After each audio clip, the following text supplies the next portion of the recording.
अण्णाभाऊंची भेट. माझे आकाशवाणीवरील कार्यक्रम फारच गाजत राहिले. ते अण्णाभाऊ साठेंनी बऱ्याचदा ऐकले. एकदा अण्णाभाऊ साठे यांनी मला चिरागनगरला येऊन भेटा असा भिकूजी तुपसौंदर या माझ्या मित्राकडे निरोप पाठवला. मला अत्यानंद झाला. एवढ्या मोठ्या माणसाने मला भेटायला बोलावलं म्हणजे काहीतरी शाहिरी कार्यक्रम असावा.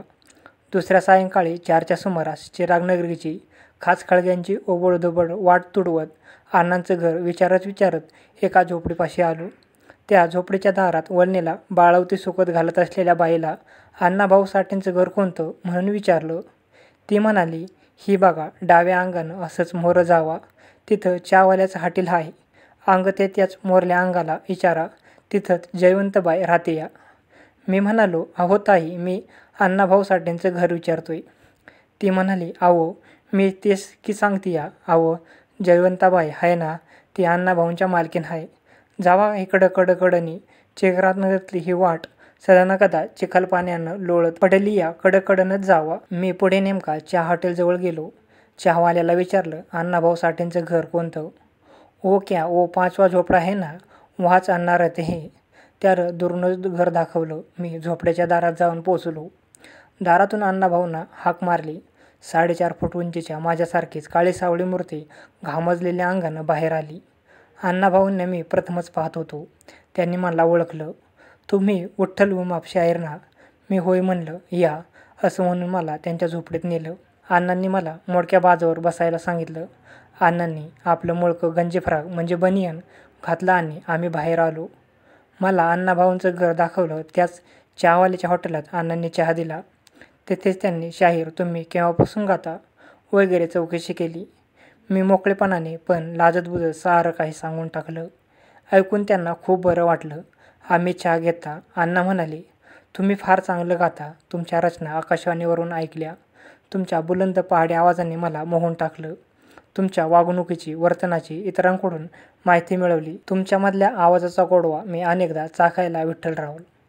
मला राहावेनाच. तुम्हाला केव्हा भेटेन असं सारखं वाटत होतं. तो सुद्दीन आज उगवला. अण्णाभाऊंची व माझी पहिली भेट 1963 वा 64 सालात झाली असावी. अण्णाभाऊ, आपण थोर साहित्यिक आहात. आज आपल्या दर्शनानं मी धन्य झालो. यापूर्वी मी आपणाला पाहिलं नव्हतं, फक्त आपलं नाव ऐकून होतो. असं म्हणताच अण्णा हसले. आता आपली गट्टी जमली. माझ्याकडे येत चला, विसरू नका.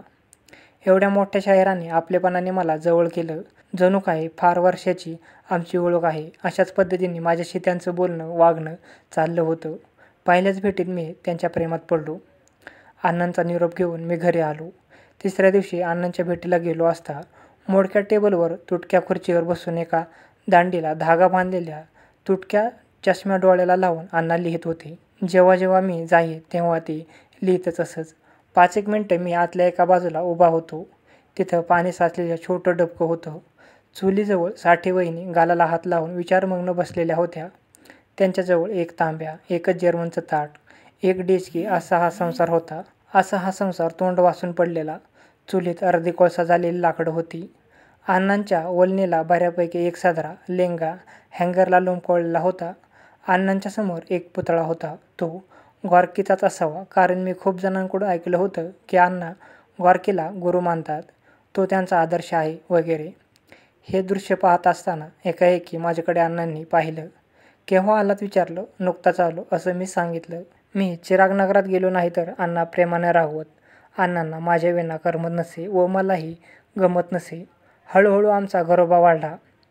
एकदा अण्णांना विचारून त्यांची वही चाळली. त्या 80 पानी वहीत कुठलंही वाक्य वा कुठलीही वही अण्णांनी खोडल्याचं मला दिसलं नाही. एकदा कुठे 2 प्रकाशक आले. त्यांनी अण्णांच्या 80 पानी 2 वह्या घेतल्या. माझ्या समक्ष एक ट्रान्झिस्टर अण्णांना देऊन, बरं अण्णा येतो असं म्हणत निघून गेले.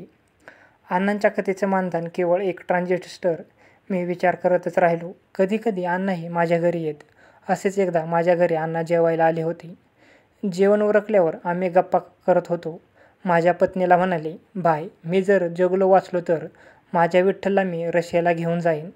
अण्णांचं बोलणं मध्येच थांबवत मी म्हणालो, अण्णा, मॉस्को शहरात आपल्या कादंबऱ्याचं तिथल्या भाषेत अनुवादन झालंय असं मी ऐकलंय.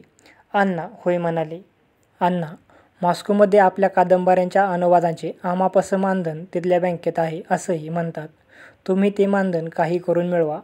आलिशान बंगला बांधा, त्यात डायनिंग टेबल, कोच, बेडरूम, पुस्तकांची कपाटं सगळं थाटामाटात करता येईल. आणि अण्णा तुम्हाला लिहायला सुरेख टेबल, त्यावर टेबल लॅम्प, लिहायला उत्तम लेखणी असा सरंजाम असल्यावर तुम्ही जे लिहिता त्याहून तुमच्या लेखण्यात सरस होईल. अण्णा हसत हसतच म्हणाले. विठ्ठल, बंगला, मोटार, बाग बगीचा, रुबाबदार कपडे, लिखाण करण्यासाठी वेगळी खोली, खोलीत फुलदाणी, टेबल, आरामखुर्ची या सर्व साधनांचा मला मोह नाही. अरे झोपड्यात दीनदलितांचे दुःख मला अनुभवायला मिळतात. गोरगरिबांची पोटतिडकीची भाषा, त्यांचं जीवनमान, तिथल्या वास्तवता मी झोपडीत राहूनच शिकेन. बंगल्यात मला एक अक्षरही सुचणार नाही. बंगल्यात ओढून ताणून काल्पनिक लिखाण होईल. झोपडीत उपाशीपोटी कसे जगतात. पावसाळ्यात झोपडं गळतं तेव्हा त्या पाण्याखाली टिचके भगुलं परात कशी लावली जाते. थंडीच्या महिन्यात दीनदुबळ्यांना थंडीत कुडकुडत बसावं लागतं.